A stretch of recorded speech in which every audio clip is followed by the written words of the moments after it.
Hello and welcome to this special edition of Talk Africa, co-produced with TV47. I'm Beatrice Marshall with CGTN. And I'm Victor Muyakane from TV47.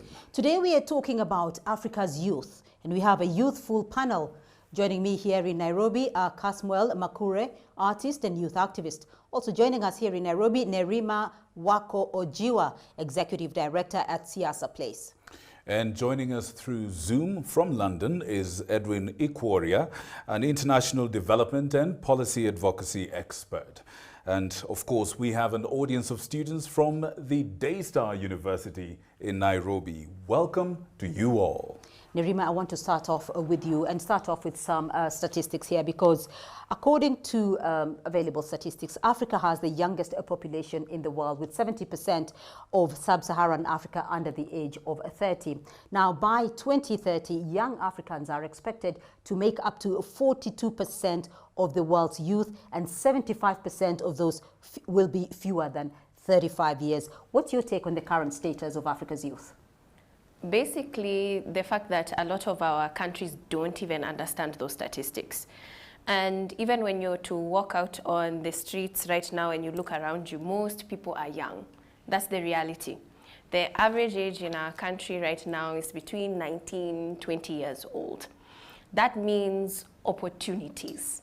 And a lot of our governments, even looking at the continent, they are not working hard enough to create conducive environments for those opportunities. Universities are channeling more than 1 million graduates a year, more than that. And even when we look at the statistics from KIPRA 2013, it took people about 1.5 years to get a job. Today, people can tarmac up to 5 years. So that shows you how a lot of people are finding different avenues and ways to be able to sustain a living.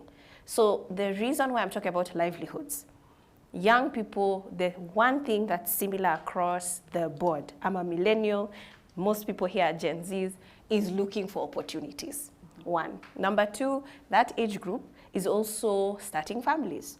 So that means that the ones who are going to be in hospitals, young mothers, so it's also the age of 35, that gap, are the ones who are giving birth. Are those opportunities available, though, when you look across the continent? Not enough. Not enough, and not as quickly as African governments should be working toward that. They are just too far behind. We are being led by political leaders that do not understand the gravity of the issue on the continent. The high cost of living is a global problem, but it is worse in Africa because of the youth bulge. Right. Kasamo, let me get your view on that. We do not think about this critically enough, because if you think about other nationalities, you would find that the median age of a country like Australia, for example, is 38 years old. And if you go further east, the median age of Japan is around 46. In comparison to African countries, where you find countries like Uganda and Burundi, the median age being 15, there's countries which are about 20, like there's 2 decades of age in terms of an age gap. We are not doing enough, not even in terms of governance, even in terms of policy and in terms of education, because a lot of the times, the children and the youth are not viewed as people. We do not view children as people who have autonomy, or the youth as people who deserve to have thoughts of their own. We look at them as people who are supposed to do household chores. Mm-hmm. And the way governance and structures are set up, especially in the African continent, it takes quite a while for you to establish credibility as a young person. And if I were to just draw it back home, with the recent goings-on, one of the tactics that governments have used is infantilizing certain movements, like if youth are agitating. The former president of Kenya once said that if we do not take care of the youth bulge, it is a ticking time bomb. And you can see it because if you think about it critically, and allow me to digress, you can find a direct correlation between the youth bulge and violence, because the current crop of youth that we have are highly educated, and they have very low opportunity cost. So if we decide we're going to do mass action, there's very little to lose because we do not have jobs anyway.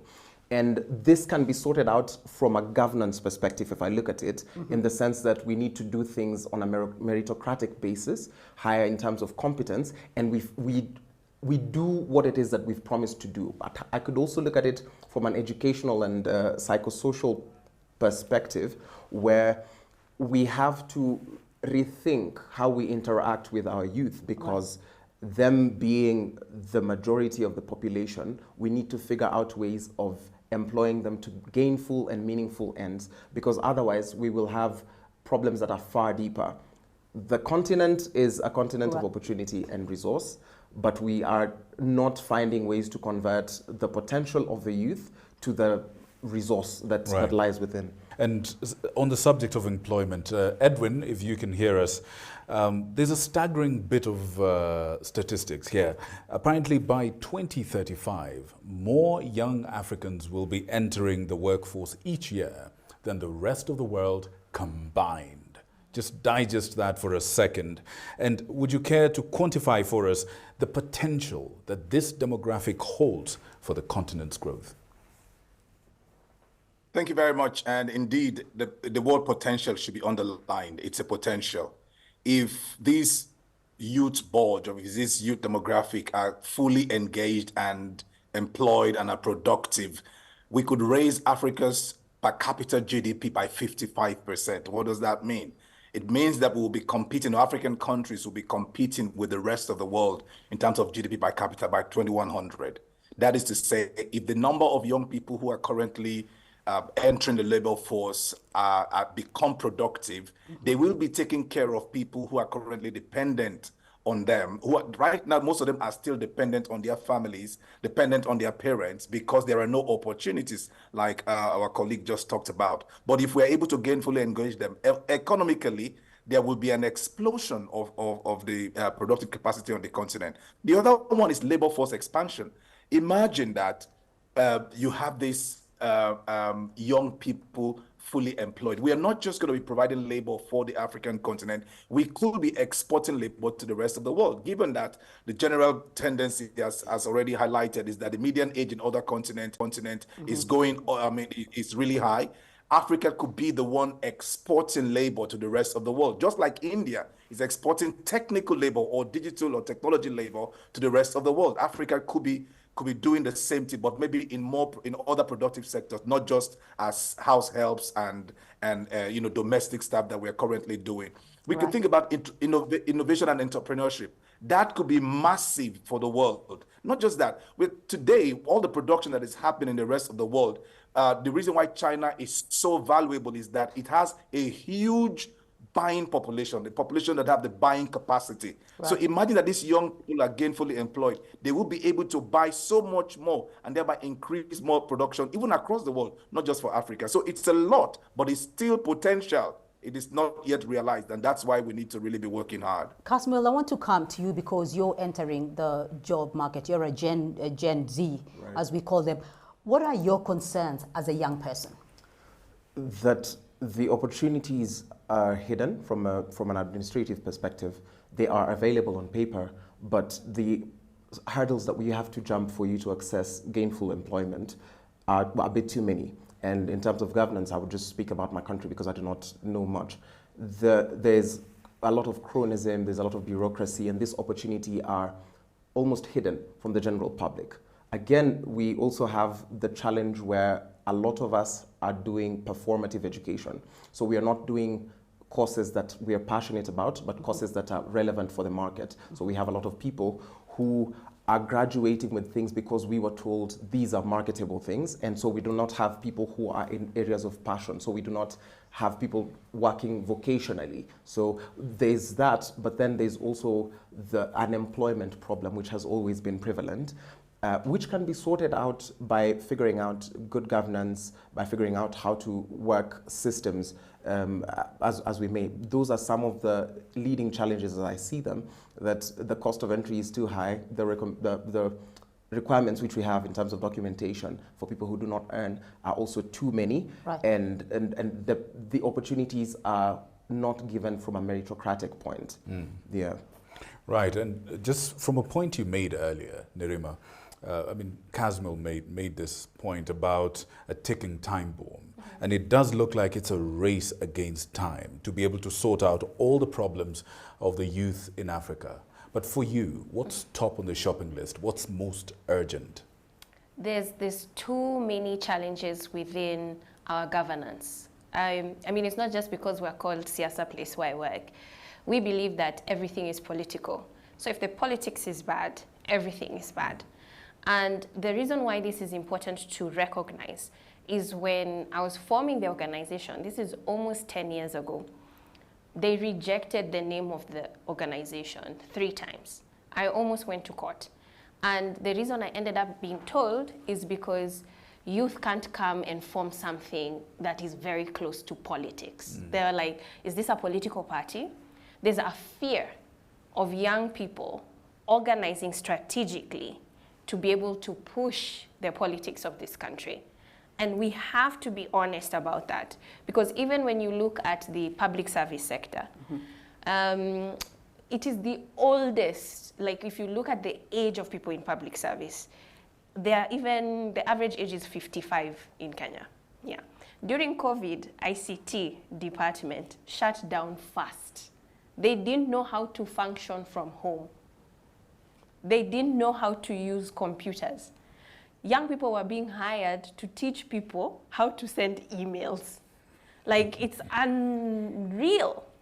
And so there's also this sense of, when you're talking about the uptake of young people, there has to be a lot of cleaning that has to happen within governance. There have been systems that have been digitized that we can now use and have better service delivery. And also the environment. When you tax people too much and make it too difficult for them to start their own businesses, they are not going to be able to start their own businesses for those who can. Right. And even when we talk about foreign investment, people coming in and investing in a country, when a country has too much corruption, people pay too much to work in that country, so they hire less people. So it becomes very difficult to do. But the challenge that I'm seeing right now, a lot of tech corporations are taking advantage of this. They're hiring a lot of young people, paying them, but they could pay them better. And then there are hardly any regulatory frameworks that have standard basics of a minimum wage. Right, so we're going to look at some of the opportunities a little bit later, but I want to come to you, Edwin. When we talk about Africa, we know Africa is a very resourceful continent.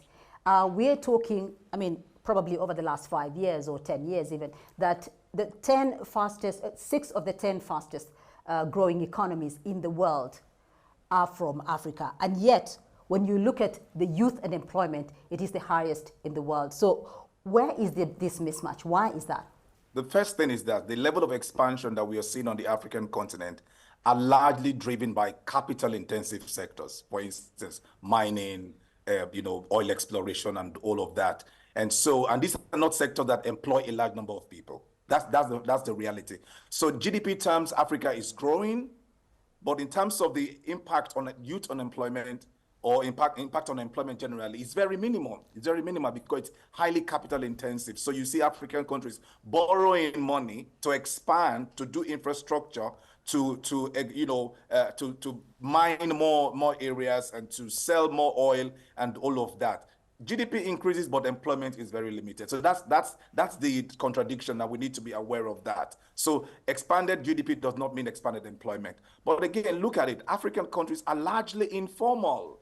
I'm sure you get to know that the level of unemployment is high, but the level of underemployment is even worse because young people are getting into jobs that cannot take them home. Their take-home pay does not take them home. And so you see a lot of unemployment. It's not people in low-value production, like in the farm, still using cutlasses and hoes in this 21st century. So that's why you still see a lot of young youth unemployment on the African continent, even though GDP is increasing. But let's look at the other part here is that there's a lot of skills mismatch. So there may be opportunities, but the young people are going to school, graduating, learning skills that are not relevant for the sectors that they have potential in.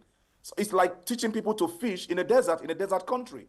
The question is that where are the opportunities? So even if you are growing in leaps and bounds in GDP, and there are no opportunities that translate, that gets the African young man into a job, and everyone, the job that's available is just at the farms, and the farms are not that productive, you will still get this high rate of unemployment. And so it's a major contradiction, but it is the reality that we face today.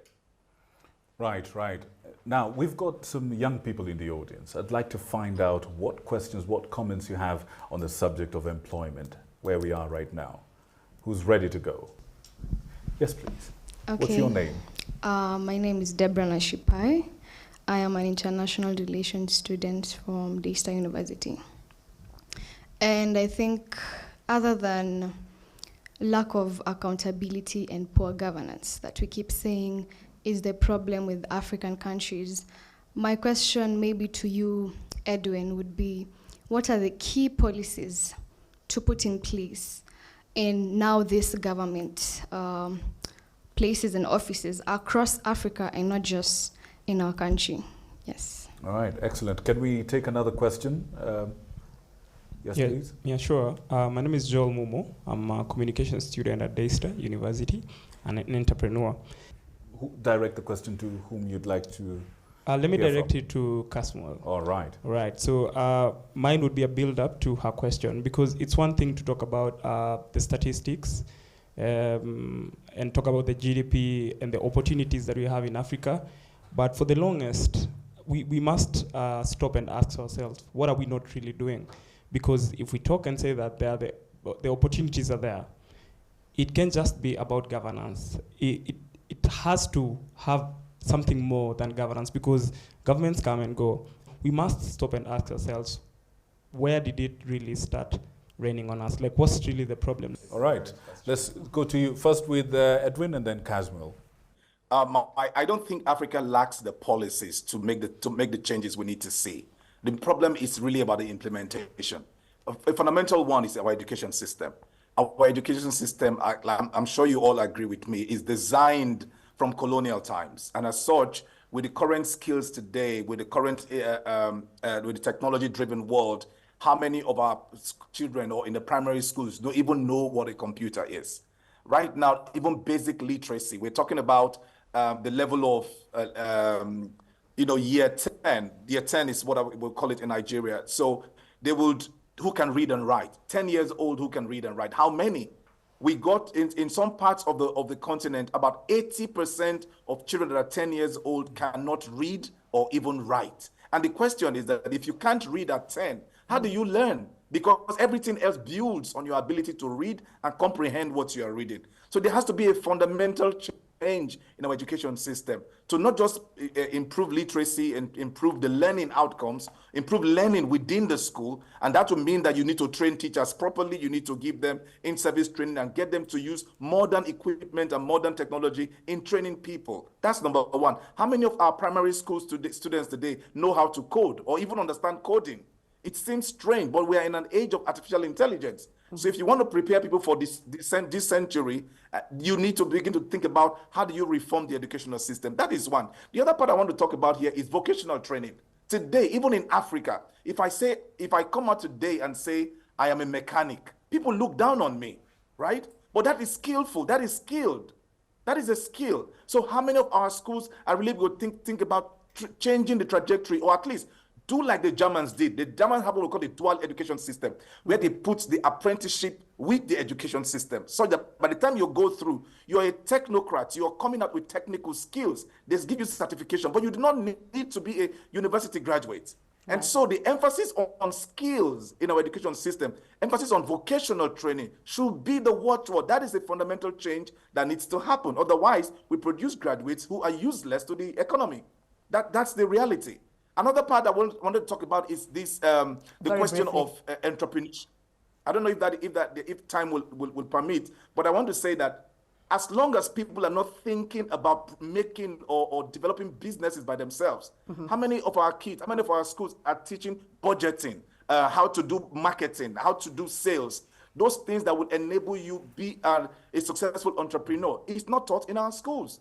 Those are the kind of fundamental policies that need to shift. Otherwise, we'll continue to reel out young people who are entering the job market or labor market, and they are not functioning in the labor market. Let me just leave it there for now. Right.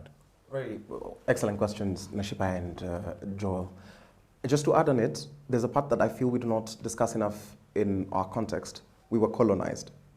Colonialism, we're barely healing from the effects of colonialism. Mm-hmm. And a lot of our approach to education and work is still very colonial centered. You sound to me like a multi-passionate individual where you struggle to introduce yourself. You're like, yes, I'm doing communications, but I'm also an entrepreneur. But if I give you time, you tell me like 6 things that you do. It would do us well. One, governance is still a very big problem because if you want to register a company, there are very many hoops you have to jump. There's people who, for example, have just finished high school. For them to get identification cards, it's very difficult. And it's not difficult because those are difficult things to do. It's because the political class has an agenda thinking that if we let these people have access to such kinds of things, mm-hmm. they're going to overthrow us. So it's a total rethinking. And as Edwin has said, in terms of fixing the education, we are still obsessed with doing things like, and not to any offense, critical thinking and ethics and human rights are not taught in our classes. We still lean towards religious studies.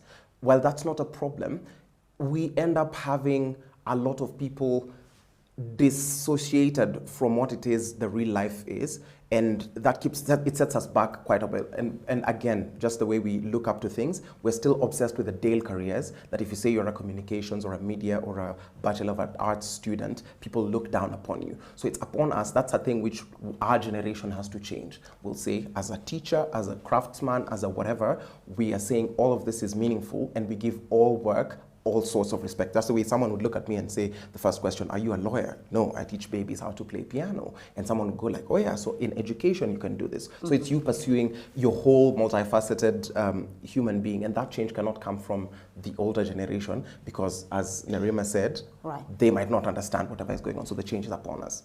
So let's get a comment from all of you very briefly, because we also would like to look at some of the solutions. And I'm sure among yourselves as young people, you have thought about the solutions to the problems facing young people across the continent. Starting with you, Nerima.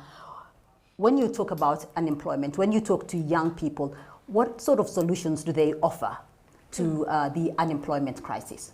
People have to understand government decides that you're alive. They give you a birth certificate, and they tell you you're dead. They give you a death certificate.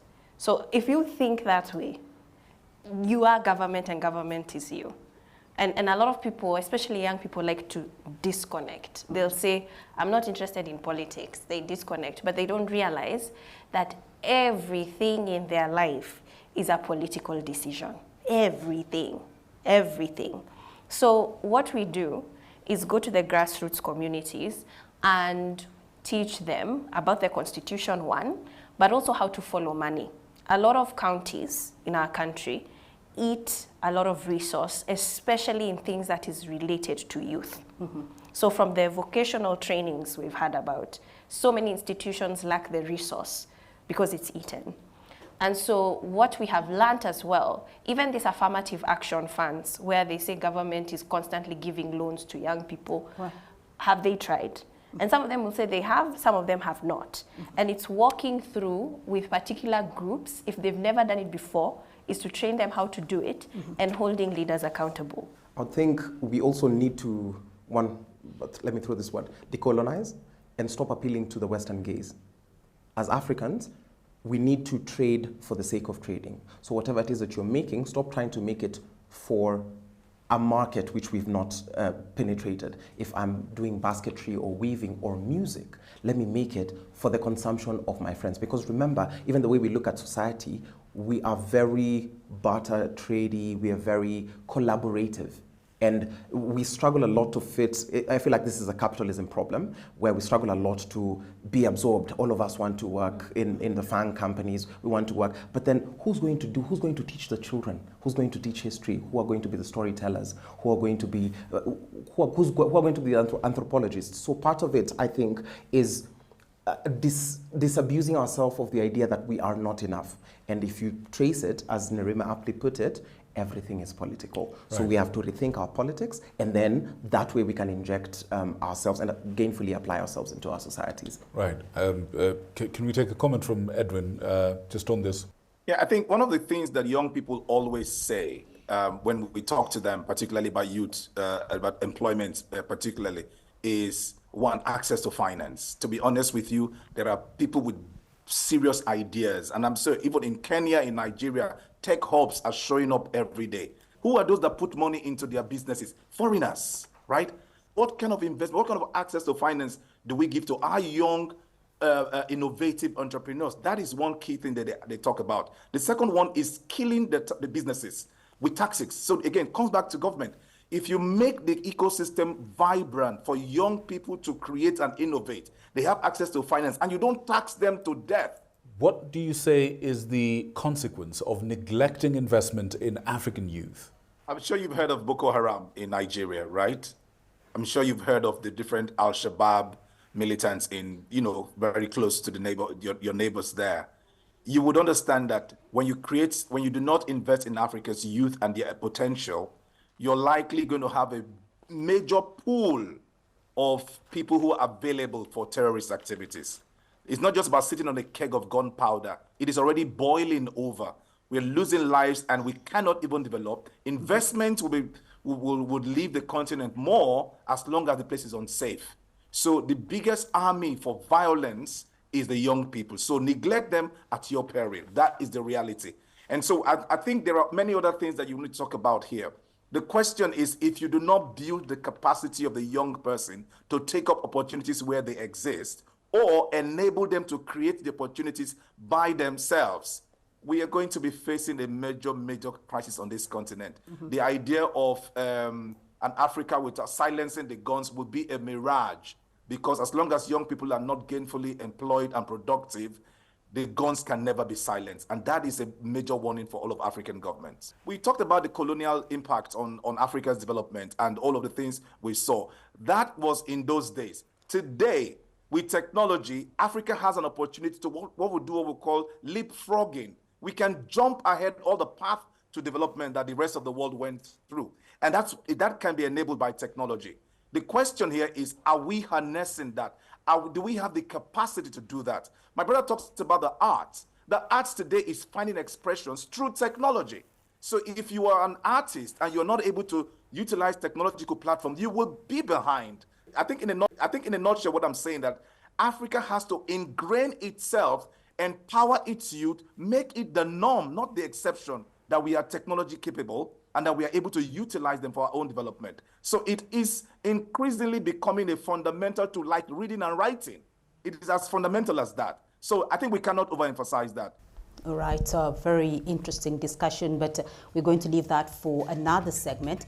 And that's all we have time for on this special edition of Talk Africa, co-produced with TV47. A big thank you to our panel of experts, Kasmuel Makure, artist and youth activist, Nerima Wako Ojiwa, Executive Director at Tiasa Place, Edwin Ikuhoria, International Development and Policy Advocacy Expert. And thank you to members of our audience, students from Daystar University. Remember, you can be a part of this conversation through our social media platforms on Facebook and X, formerly Twitter, and you can watch this and other editions of Talk Africa on our YouTube playlist. Do join us again next week for more of Talk Africa. Absolutely, and where we'll actually bring you a lot more about Africa's youth and how to unlock their potential in all that and so much more next week. Thanks for watching. Goodbye.